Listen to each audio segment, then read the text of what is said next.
Welcome to the Supply Chain Pioneers podcast, where we highlight industry leaders on the forefront of innovation and technology in planning, procurement, and logistics. Hosted by your supply chain pro to know, Ulf Venn. My name is Sam Dailey, and I think that I saw a sense of adventure in joining a supply chain company, and it does facilitate growth. There's also a downside to it, and it can be exhausting. So in November of 2021, got sick. And in some cases, I was getting a lot of support from doctors. In other cases, I was kind of getting dismissed by doctors and ignored. It really changed who I am and the way that I see the world and the work that I'm doing now. So it was a very transformational time in my life. Hello, everybody, and welcome to a new episode of Supply Chain Pioneers. And with me today, I have my good friend, Sam Dailey. Ulf, it's excellent to be with you. Hey, how are you? I'm doing well. Thank you. It's been a long time since we've talked, so I'm excited to reconnect and share some updates. Yes, and I'm also super excited. But before we share updates, let's maybe start with a first quick introduction. Yes. Hello, everyone. My name is Sam Dailey. I'm a former coworker of Ulf's. We worked together for 3 years at Everstream Analytics. Before that, I have a background in consulting and in investing. I worked at a venture capital company before Everstream. That was the primary funder of Everstream. And when that investment happened, I went over to work at Everstream for 3 years. Outside of that, I live in New York City, in Williamsburg, Brooklyn. I am a big outdoorsman. I love hiking. I love fishing. I'm also big into mindfulness. So I practice a lot of yoga, a lot of meditations. I did my first ever week-long silent meditation retreat earlier this year, which I really enjoyed and will certainly be doing again. I am engaged. I have a fiance, and I'll be getting married next year, which is exciting. And I'm a recent uncle. My nephew was born last May. He's about a year and almost a half old. And I think that's about it for the quick Sam Dailey in a nutshell. Well, that's good. And congratulations on you being an uncle and also getting married very soon. Thank you. Let's talk about your history. Okay. Going from consulting law firms to then an investment group, and then you decided to join the supply chain side by joining Everstream Analytics. What attracted you to join a supply chain solutions company? It's a good question. I think it was a combination of factors at the time for me. The first is that I was looking for an adventure of sorts, working in consulting companies and finance companies. I really enjoyed the work, but there was a certain routine to them. They're both very old industries and they have very set ways of working. And I think that I saw a sense of adventure in joining a supply chain company, especially a startup company, one that was based at the time in Germany. I hadn't never traveled internationally. So part of it was me looking for a new adventure in my career, something that I could learn a lot from. And I really had a sense that I wanted to get into the operations of a company and really learn how businesses were built and how they operated. As I was working at a finance company and investing in businesses, I felt a little self-conscious the whole time or insecure that I didn't really understand the businesses that I was investing in. And it felt to me like a supply chain company was the ultimate opportunity, in a sense, to learn how businesses really work. So it was a combination of those sorts of things. I was looking for adventure. I wanted to learn more about businesses and how they operated. And then lastly, I wanted something that I thought had a lot of potential for me to grow and for the business to grow. And the company I was at the time was investing in a lot of different businesses. So there were a lot of options, but the supply chain opportunity to me and to the whole firm at the time seemed the most exciting and like it had the most potential for growth for the business. And for me personally, I thought that would lead to the most growth for me. So it was a combination of those sorts of things. I wanted a challenge, an adventure, something big, and supply chain was by far the number one thing that checked all of those boxes for me. You came with a different background, but then you came into a supply chain world and you were able to see things happening. What did you find very different from things you have experienced professionally in the past, looking at supply chain management and the way things run? There were two big adjustments for me. One was it was also my first time working at a startup company, a smaller company with less history. And that was a big adjustment. in a really positive way for me. I really enjoyed the culture and the atmosphere of working at a startup. I really liked that there weren't as many rules and there didn't seem to be as many set expectations and procedures. I felt more comfortable just being myself personally, and I felt I was able to connect with my coworkers more easily. I think startups tend to attract certain types of people who are more, entrepreneurial and more interested in being part of a growing team in that dynamic environment. So that was one adjustment that I really enjoyed. With respect to supply chain in particular, I think the thing that struck me the most is that every day, not necessarily every day, but certainly every week was really different and had its own set of enormous challenges. And I felt more connected to what was happening in the world. So a few examples that come to mind are, COVID happened while I was working at Everstream. And that obviously was a big one for everyone, but to be working in supply chain during then was particularly interesting. And then Suez Canal blockage was another one where, it was making headline news and people were talking about it, but to actually have it impact the work I was doing and the day-to-day of my job was new for me. And there are countless other examples, like the big freeze in Texas, all the wildfires. It was every week a new thing happening, and that was changing the actual work I was doing rather than it being a distraction from work. It was actually relevant to work. So that sense of just constant change was exciting. It was also challenging though, because as you know, every day is different, and that can be hard. Sometimes it's nice to have the same problem to focus on for a while. And I think it's hard in supply chain. You're constantly reacting and constantly adjusting to what's happening in the world. And that can be tiring. Yeah, but it can also be interesting, I feel. So personally, I always see supply chain being like a sport, right? The truth is on the field. So either you deliver and you win your match, or you don't.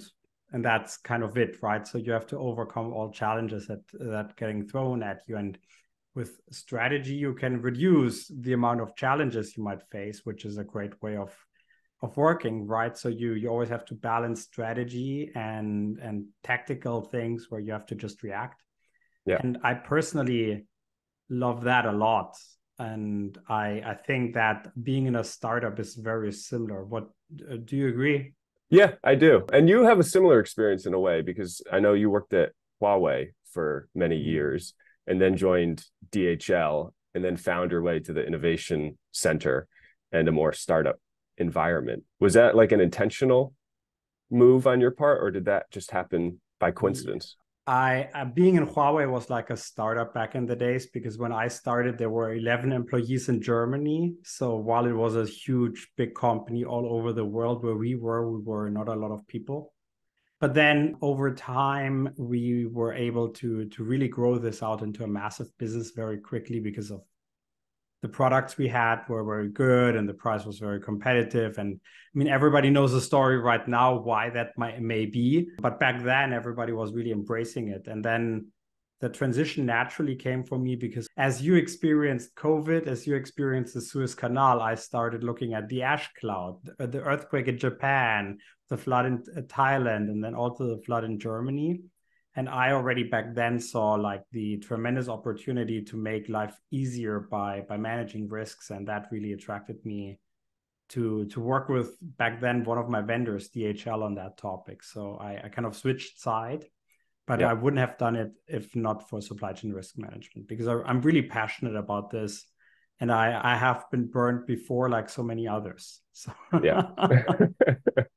Yeah, it's interesting. I like the metaphor that you used with sports. I think it's a common one for work, and we'll talk more about this, but I think one of the things that gets overlooked in that discussion and comparison around a startup environment really being like a competitive sport, I think there's a great thing about that, and it does facilitate growth. There's also a downside to it, and it can be exhausting, and it can be, people need rest more. Yeah. And I'm not sure that is as understood. Yeah, let's talk about this actually a little bit more, because at one point you personally decided to focus on your health for good reasons. Can you maybe share your story? So in November of 2021, got sick. It's still unclear exactly what I got sick with or how I was sick, but it was right after a new variant of COVID had emerged, and it was over Thanksgiving break. Both my parents got sick with COVID, and about a week later I started to get very sick with kind of odd symptoms, and they're mostly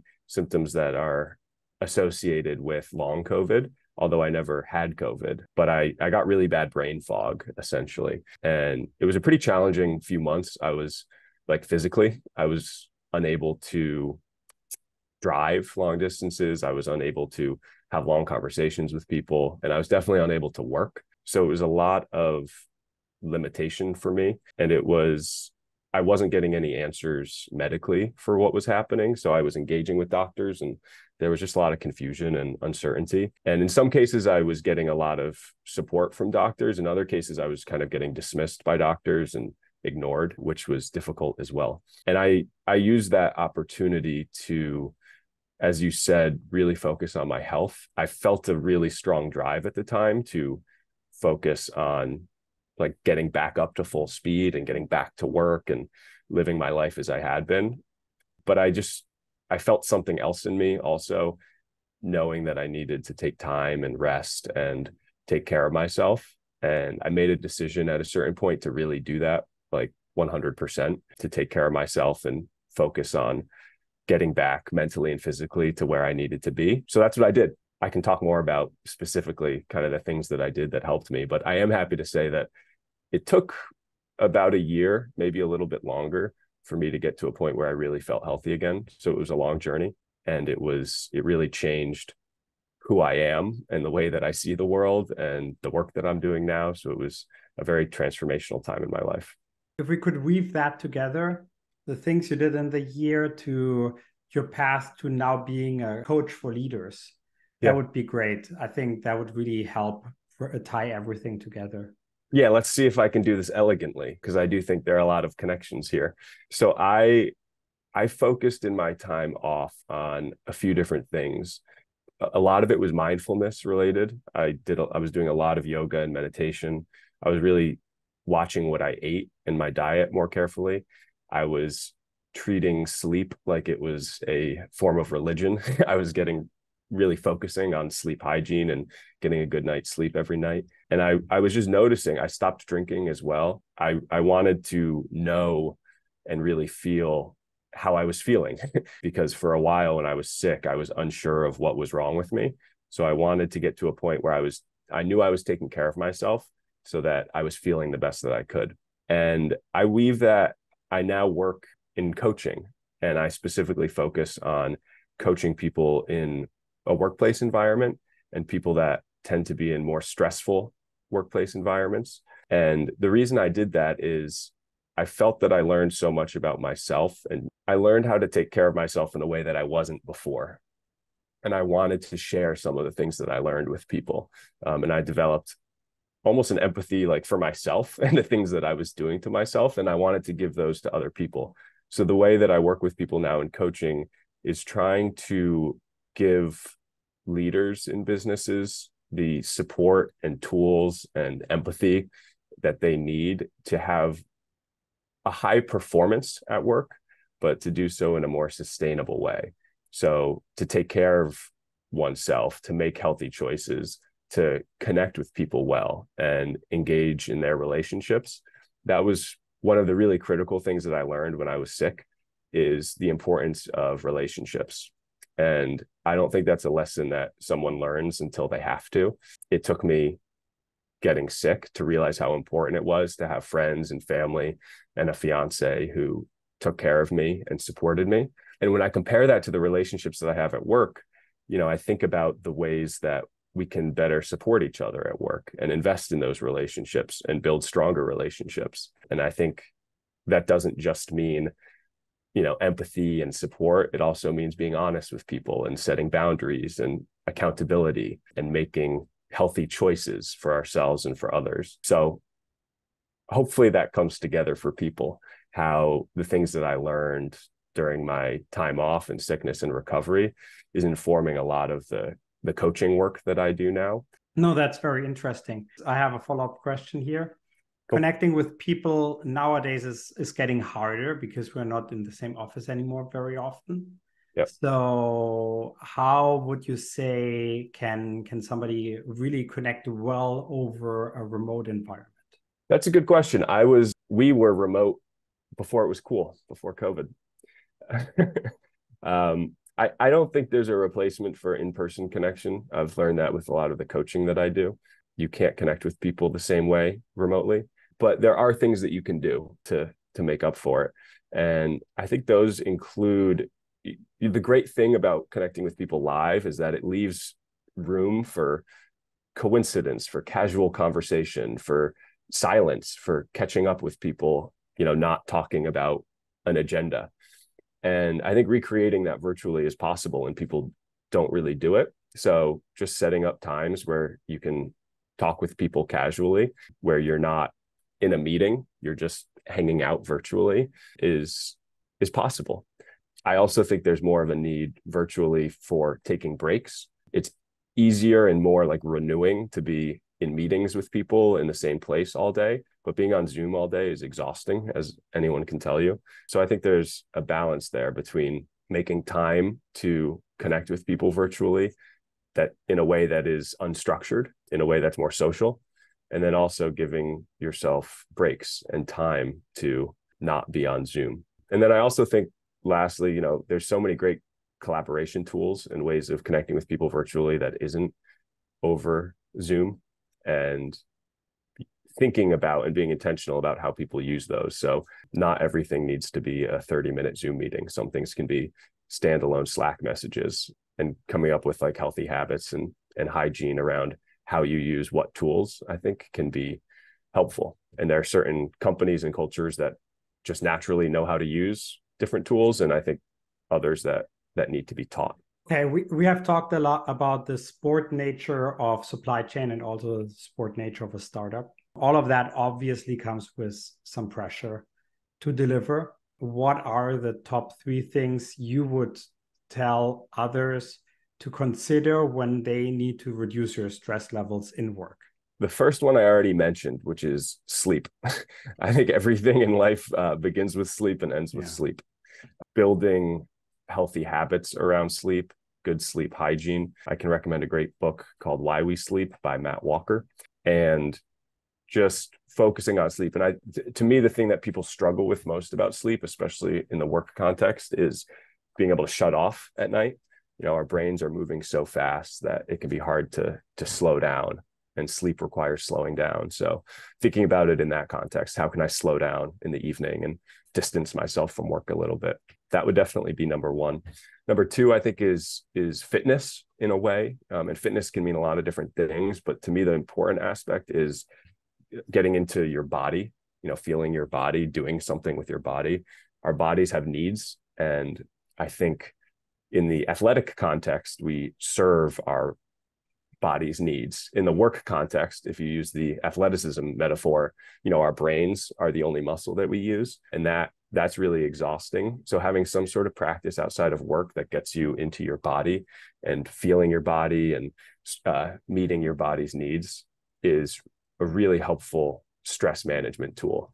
And it's not one that people necessarily appreciate. One simple example that for people that aren't like athletes is to just go get a massage, something like that helps you relieve all the stress and tension that's built up in your body. The third one I'll give, I have a few different options. I wish I could give 5, but you asked for 3. I'm going to say connecting with nature.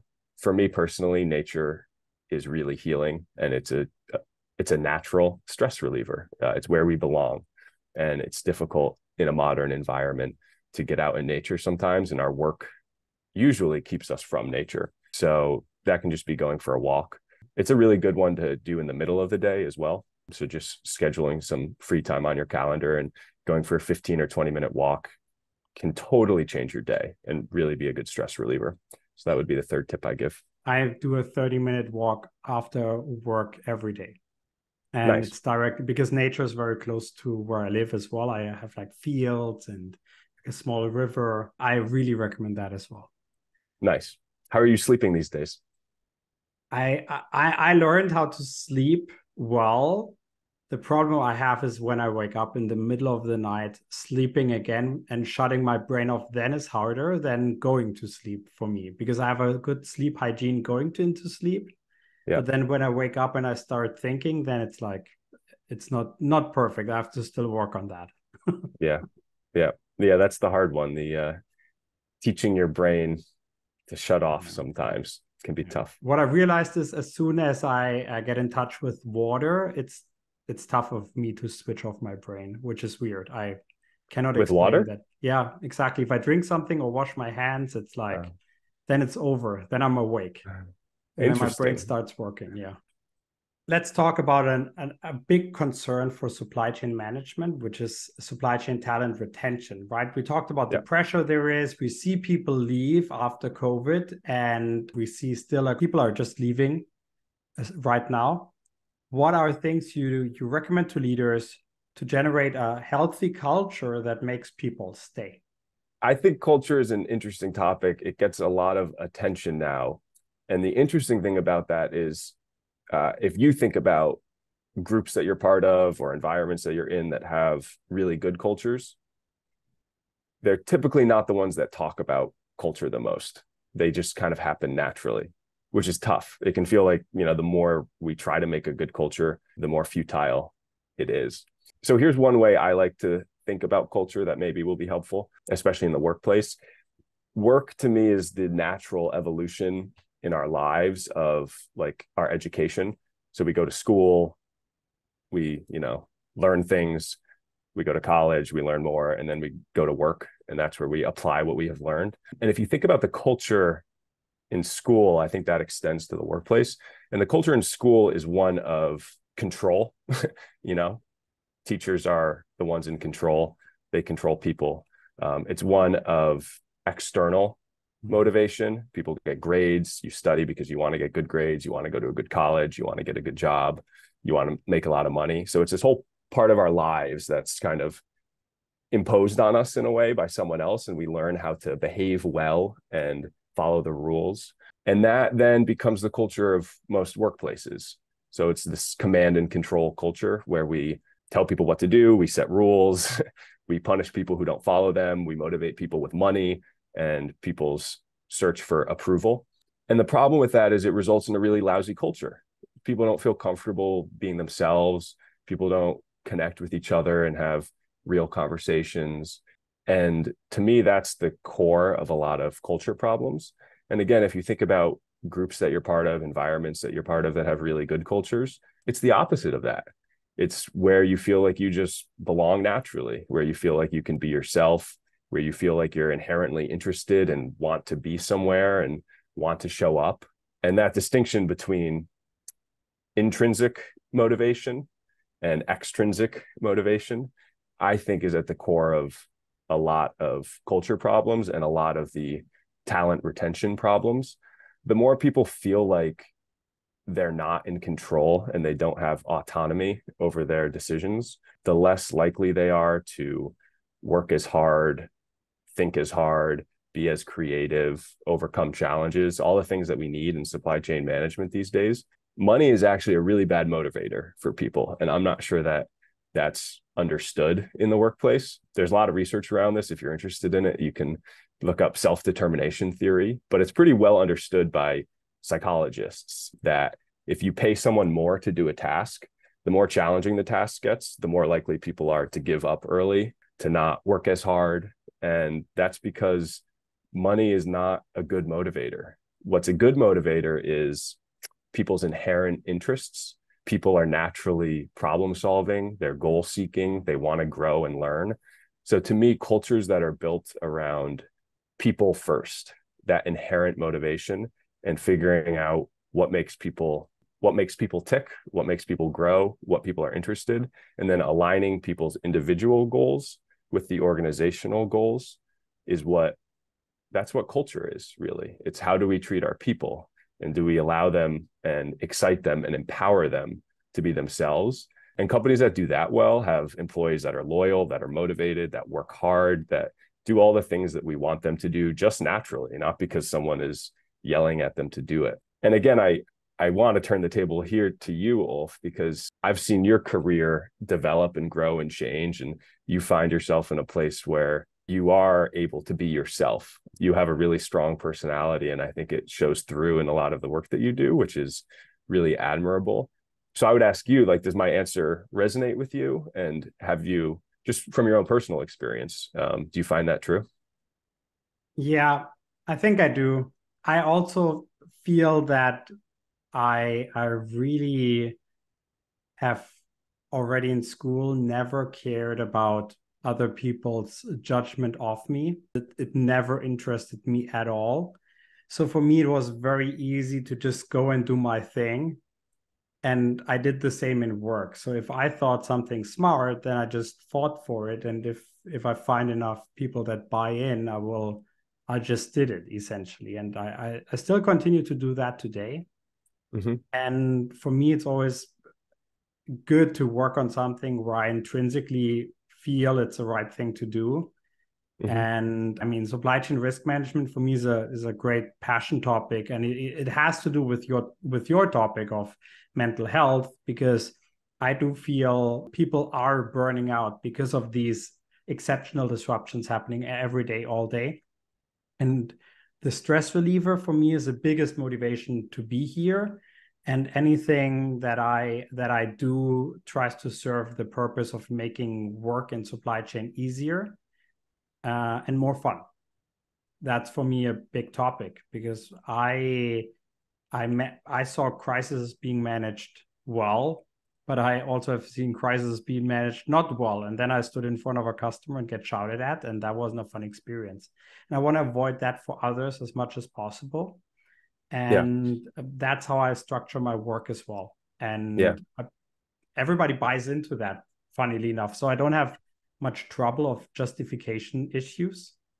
And I just can help people where I think it's really needed. And that's good for me. And that's why I'm actually in the company I am. How do you make supply chain crises fun?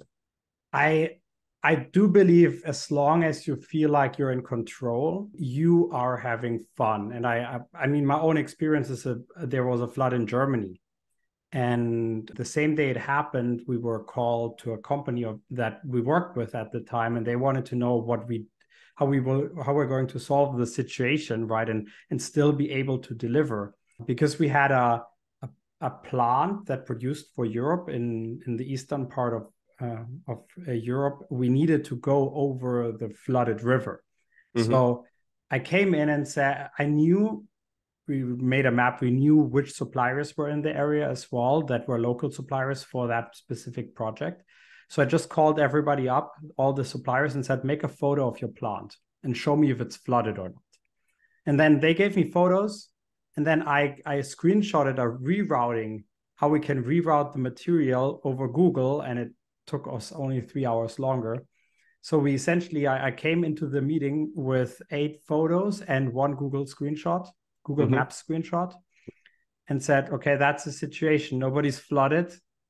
We will get the material from them, and the rerouting takes 3 hours. Any questions? And they said no. And then everything was fine, and everybody else came in. All the other suppliers said, yeah, we have a process, and within 3-4 weeks we will know the situation and will react. And yeah, so we got a supplier award this year for our great reaction to the flooding, and that was good for the company, obviously. Yeah. And it shows that the pragmatic solution and being in control and having visibility really helps you to be actionable very quickly. And that then can turn a pressure situation into fun, because you feel like you mastered it, you know? Yeah. And, yeah. and that's for me really the key, is if you feel like you're in control and you're driving the ship, it's way better than just being on for the ride. So yeah, that was really well said. Thank you for explaining that. And I think that idea of control is really central to what I'm talking about here, with the idea of autonomy. You know, if we're making our own choices and we feel like we're able to make our own choices and we control our own destiny, that's when you get accountability. That's when you get people really motivated and working hard, all the things that we want. And that's when people don't leave their jobs, is when they feel like they're in control and they're able to make their own choices. So I think that's a really central part of culture as well. Can't agree more. Okay, let's talk about because you're considerably younger than I am, so you might be more in touch with this than I will ever be. Let's talk about the new talents that we need in supply chain management. recently learned on this podcast that more people are studying supply chain management, more people are interested in supply chain management, but the motivation on why they join companies are way different than they have been in the past. So what are practices you think leaders should establish to communicate and cater better to the young generation? I love this question. And to answer it, I want to start by saying we make a big deal out of generational differences. And I think that there are generational differences, but I also think that people really haven't changed for a long time. I think we have a lot more in common than different. I think what's changed is like the world around us, and that's what shapes differences in generations. So when we talk about millennials or Gen Z, I think that the people are the same. What's different is the environment that we're in. And with respect to the workplace and attracting talent, what's changed is how easy it is to get a new job. You know, it's a lot easier than it used to be, and it's a lot less stigmatized. So people are more comfortable changing jobs more quickly. And that's just made the competition for talent a lot more intense. So I don't think that personally there's necessarily anything particularly different about a 25-year-old than a 45-year-old today, or I should say a 25-year-old today than a 25-year-old 20 years ago. I think that the environment is different. That being said, I will answer your question because it's a good one. What people can do to communicate better with younger talent. I read a report of like the Great Resignation, and the number one thing that caused people to leave their jobs was listed as feedback that goes unheard. So people are giving feedback and it's not being listened to. And that was just perfect to me because feedback is about communication and people in positions of power in particular, listening to people who are not in positions of power. So I talk a lot about feedback with people. I think feedback is really important, and it's generally the quality of feedback in workplaces is not very high. So my first answer is, give and receive feedback well. Practice feedback, which is a conversation for another day, maybe, because that's a meaty topic. Feedback is hard, but the most simple thing I can say about feedback right now is, ask people their opinions, ask younger people what they want, ask them what they need, ask what they're struggling with, and then listen to the answer. And listening doesn't mean you have to say, okay, sure, I'll go do that. You don't need to incorporate every piece of feedback that you get into your life. But if you don't incorporate it, just explain to someone why. People are reasonable. And if you listen to people and they know you're really listening to them, and then give a thoughtful response, even if you're not agreeing to whatever requests they might have, they're going to feel a lot better. They're going to feel like they're part of the decision-making process. They're being heard. And that's all anyone wants of any age, is to be listened to. So practicing listening skills and receiving feedback well, I think is a really important part of attracting talent, and particularly young talent. The second piece of communication I'll talk about is meetings. Meetings are such a big part of work, and how we meet is a big part of how we live. First of all, people have way too many meetings. I think that's common knowledge at this point. So trying to reduce the number of meetings, and especially in a remote environment when we're on Zoom all day, meetings get tiring and tough. Another good principle for meetings is that if someone is in a meeting, they should be involved in the meeting. They should be an active participant in the meeting. And I can't tell you how many meetings I sat through in my 20s where I was just a fly on the wall, and no one asked me to talk. No one asked me my opinion. And that's just, it makes you feel like bad. It makes you feel not involved. Like, why am I here? So involving people at younger ages in their career. And again, like, this doesn't mean that the 25-year-old, 2 years out of college needs to be making every decision, but it just means getting them in the mix, getting them involved. It's the best way to learn. So when it comes to meetings, very often younger people are passive participants, and making them active if someone is in a meeting, they should participate in it, is a good rule of thumb. And I'll make one last comment on communication. Decision-making, how decisions get made in organizations, I think is very interesting. And then how decisions get communicated. And this is related to feedback in a way, but just more concretely focusing on decisions. People make decisions that impact younger people, returning to office is a good example that everyone's thinking about right now. The way that decision gets made is by like 2 or 3 people whimsically deciding what's best for the business and, impacting the lives of thousands of people. And that's a really bad way of making decisions and treating talent. Involve people in decisions that impact their lives. And that's a lot of decisions at work. So start with the ones that feel the easiest. And involving someone in decision making doesn't mean they get a vote necessarily, although maybe they should, but it just means asking them what their opinion is, asking what they would do if they were the decision maker, get information from them. The younger talent is often the people that are closest to the problems, closest to the work being done, closest to the customers, closest to the value being delivered, closest to the product. They have the most information. So they should be at least involved in important decision making, if not making important decisions. Yeah. Great. Okay. In the past, you were a big data and analytics person, as I vividly remember. How do you use data and analytics today in your coaching?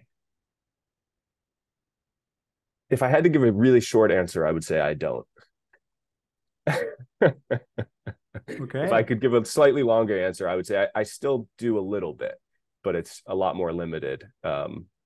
I believe in like surveying, collecting data, collecting people's opinions there's a place for that and it's valuable. But it tells a pretty limited part of the story. And I think there's a lot more information that one can get from conversations with people. The value of data is it's faster. So I still use it in larger like populations for doing like a pulse survey of engagement, things like that. I think collecting data is helpful, but if I could, I would much rather have a conversation with all of those people and understand how they're feeling and, summarize that. So there's a place for data, but to me, it plays a much smaller role in my life now. Wow. Quite a pivot. Okay. I know. Love it. I know. I'm not the Excel master that you once knew and loved, Ulf. I'm sorry to say. But I still know my way around a spreadsheet. I still know how to operate. Yeah, but the question is if you need it. Okay. Yeah. Last question. And it's a simple one, but maybe also complex. What has your passion for fishing, coaching, and supply chain management in common? This is obviously my favorite question that you've asked, Ulf.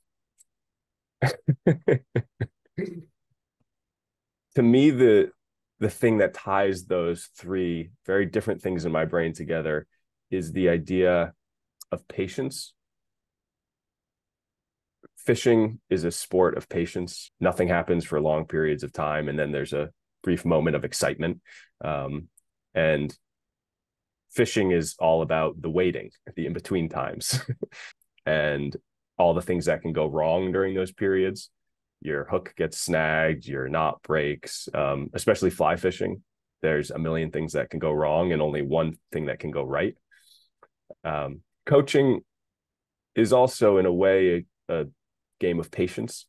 Coaching is really all about growth and personal growth, and that doesn't happen all that often, to be honest with you. So coaching is about creating a good environment for people and then allowing growth to happen naturally. And that can take a long time for growth to happen for people. So it's all about being ready when the moment is right. And supply chain management, there's less patience in that because the interruptions are more frequent. But it's still, what it brings up for me is that there's still these brief moments of action. There's a COVID outbreak, there's a winter storm, there's a hurricane, there's a moment of chaos. And then the in-between period, you're kind of waiting and you're preparing. And all 3 of these, fishing, coaching, and supply chain management, is about how well you can keep your process, how well you can stay calm, how well you can focus. And lastly, and most importantly, how much joy you can find in that process of just showing up and being there and paying attention and doing your best. So patience.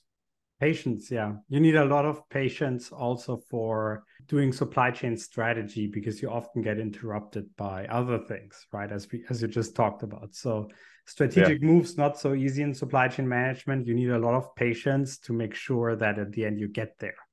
Yeah. Okay. So Sam, I hope you enjoyed the experience. I thank you so much for being here. Thank you, Ulf. This was great. I hope the listeners enjoyed it. I enjoyed hearing a little bit from you and your story. So thanks for the time and thank you for having me on. No, it was great.